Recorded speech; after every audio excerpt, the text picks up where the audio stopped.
Bismillahirrahmanirrahim. Assalamualaikum warahmatullahi wabarakatuh.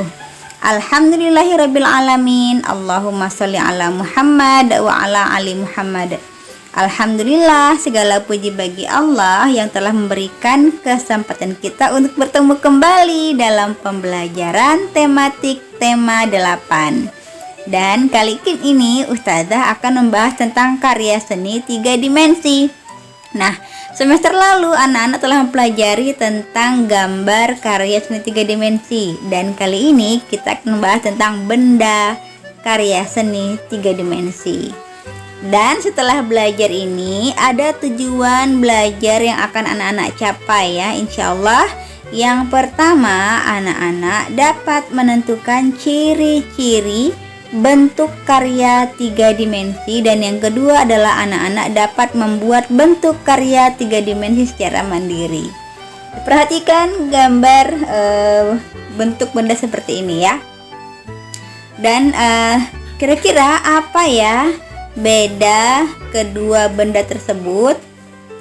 Nah, benar ya. Jadi benda yang di sebelah kiri itu merupakan benda 2 dimensi, dan benda yang di sebelah kanan merupakan benda 3 dimensi. Nah, setelah memperhatikan perbedaan keduanya, yuk kita rumuskan apa saja sih ciri-ciri benda karya 3 dimensi. Ada 3 macam ciri-ciri karya 3 dimensi. Yang pertama, memiliki panjang, lebar dan tinggi seperti tadi di sebuah bentuk tadi ya. Yang kedua adalah dapat dilihat dari berbagai sisi yang berbeda. Dan yang ketiga, menempati ruang. Jadi bendanya bisa memiliki volume atau isi. Nah, berikut contoh lain ya dari benda 3 dimensi. Yang pertama ada guci. Yang kedua ada kerajinan tangan berupa miniatur.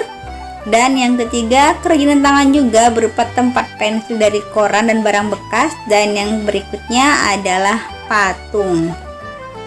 Dan kesemuanya ini merupakan hasil karya seni yang berbentuk 3 dimensi karena memiliki panjang, lebar ya, dan menempati ruang. Oke. Apa saja bentuk-bentuk karya 3 dimensi? Yang pertama ada kubistis, benda yang menyerupai bangunan kubus dan balok. Kemudian yang kedua silindris, bentuknya menyerupai tabung atau elips. Dan yang ketiga adalah benda bebas, yaitu benda yang bentuknya tidak beraturan seperti batuan, pohon, dan buah-buahan. Ini juga sudah dipelajari di semester pertama ya. Jadi kita mengulang tentang benda-benda bentuk 3 dimensi. Kemudian ini baru juga teknik membuat karya 3 dimensi. Ada 4 macam ya anak-anak. Yang pertama membutir, yaitu menekan menggunakan tangan, seperti kita membuat vas bunga ya, yang terbuat dari tanah liat, gips, dan sabun. Kemudian kedua mencetak, yaitu menuang bahan lunak ke dalam cetakan. Bahannya seperti tanah liat, gips, dan bubur kertas. Dan yang berikutnya adalah mencungkil. Ini bahannya lunak atau bisa juga keras ya, seperti kalau bahan keras itu kayu, bambu, triplik, dan bahan lunaknya berupa gips. Alatnya menggunakan pisau atau tatah. Kemudian yang keempat adalah menempel. Ini menempelkan bagian yang sama dengan yang lain berupa tanah liat, kertas, ya, logam, dan lain-lain. Nah, ini barang siapa dalam Islam memberi contoh kebaikan bukan dalam hal yang ritual, ya berinovasilah hal positif, menciptakan hal baru yang bermanfaat, maka baginya pahala dan pahala orang yang mengikuti setelahnya, tanpa dikurangi pahala orang yang mengikutinya. Kemudian, barang siapa yang memberi contoh keburukan, hal negatif, kerusakan, maka baginya dosa dan dosa orang yang mengikutinya, tanpa dikurangi sedikit pun dosa orang yang mengikutinya. Hadis riwayat Muslim, ini diriwayatkan oleh Rasulullah SAW. Artinya, anak-anak kita bebas berkreasi selama itu bermanfaat bagi orang lain. Ayo kita berinovasi, menciptakan hal-hal positif, termasuk dengan benda 3 dimensi.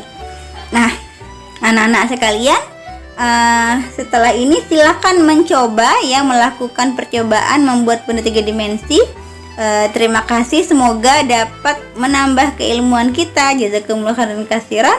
Wassalamualaikum warahmatullahi wabarakatuh. Selamat berkarya. Bye bye.